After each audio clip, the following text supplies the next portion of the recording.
BDR বিদ্রোহের মামলায় কারাবন্দীদের মুক্তিসহ ৩ দফা দাবিতে কেন্দ্রীয় শহীদ মিনারে অবস্থান নিয়েছে পরিবার ও স্বজনরা।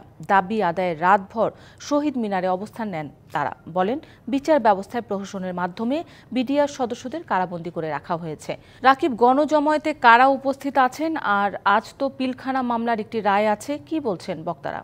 আপনাকে ধন্যবাদ। আসলে এখানে পিলখানা হত্যা মামলায় যারা কারাবন্দী রয়েছেন তাদের স্বজন এবং পরিবারের সদস্যরা কিন্তু গণ অবস্থান কর্মসূচি পালন করছেন। মূলত কারাবন্দী যারা রয়েছেন তাদের মুক্তির দাবিতে এই কেন্দ্রীয় শহীদ মিনারে গতকাল রাত থেকে টানা গণ অবস্থান কর্মসূচি তারা পালন করছেন এবং শুধু যারা কারাবন্দী রয়েছেন তাদের মুক্তির পাশাপাশি পিলখানা হত্যাকাণ্ডে মিথ্যা মামলা বাতিল, চাকরিচ্যুতদের চাকরি পুনর্বহাল এবং পুনর্বাসন সহ ৩টি দাবি আসলে তারা তুলে ধরেছেন। এবং এখানে যারা স্বজন এবং পরিবারের সদস্য রয়েছেন তারা যেটা দাবি করেছেন যে তৎকালীন বিগত ১৫ বছর তৎকালীন সরকার বিচার ব্যবস্থা প্রহসনের মাধ্যমে কিন্তু আসলে তাদের কারাগারে পাঠিয়ে দেয় এবং যে ১৮,০০০ সদস্যকে কারাগারে সাজা দেওয়া হয়েছে সে ১৮,০০০ সদস্যদের মধ্যে কিন্তু অনেকেই তখন পিলখানা হত্যাকাণ্ডের ঘটনায় ছিলেন না, অনেকে বিভিন্ন জায়গায় কর্মরত ছিলেন।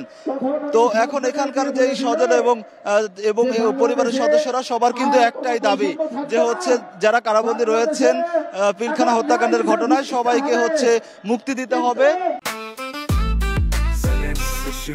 জেনেক্সে শিফট করো, লাইফকে লিফট করো এবং একই সঙ্গে মিথ্যা মামলা বাতিল করতে হবে, চাকরিচ্যুতদের পুনর্বহাল সহ পুনর্বাসনের ব্যবস্থা করতে হবে।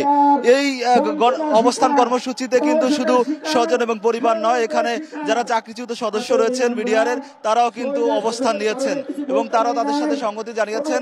এখানে সকাল থেকে কালকে রাতের পর যখন কিছু লোক এখানে সব পরিবার এবং সদস্যরা এখানে অবস্থান নিয়েছেন এবং সকালের পর থেকে আমরা যেটা লক্ষ্য করেছি আপনাকে একটু দেখানোর চেষ্টা করব, সকালের পর থেকে বেলা বাড়তে এখন কিন্তু আসলে স্বজন এবং তাদের যে আত্মীয় স্বজন রয়েছেন তারা সবাই কিন্তু আসলে আস্তে আস্তে কেন্দ্রীয় শহীদ মিনারে কিন্তু জমায়েত হচ্ছেন এবং সবাই ঐক্যবদ্ধভাবে এই মুক্তি এবং যারা কারাবন্দী রয়েছেন তাদের মুক্তি প্রত্যাশা করছেন। তো এখন পর্যন্ত আসলে যদি আমি বলি তাহলে এই যে পুরো বিচার প্রক্রিয়া নিয়ে কিন্তু তাদের নানা প্রশ্ন রয়েছে এবং তারা এই বিচার প্রক্রিয়ার বিষয়টি নিয়ে তারা সন্দেহান এবং তারা বলছেন যে ন্যায় বিচার প্রতিষ্ঠা করতে হবে। ন্যায় বিচার তারা চান এবং ন্যায় বিচারের মাধ্যমে যেন এই যে যারা কারাবন্দী রয়েছেন তাদের যেন মুক্তি দেওয়া হয় এবং মুক্তি যদি না হয় এবং তাদের দাবি যদি পূরণ না হয় তাহলে কিন্তু এই কেন্দ্রীয় শহীদ মিনারে কিন্তু অবস্থান কর্মসূচি তারা চলমান রাখবেন। পরবর্তী টাইমে কিন্তু আরো বড় ধরনের কর্মসূচি তারা দিবেন যদি দাবি পূরণ না হয়। কেন্দ্রীয় শহীদ মিনার থেকে এই ছিল সবশেষ। রাকিব, আপনাকে ধন্যবাদ।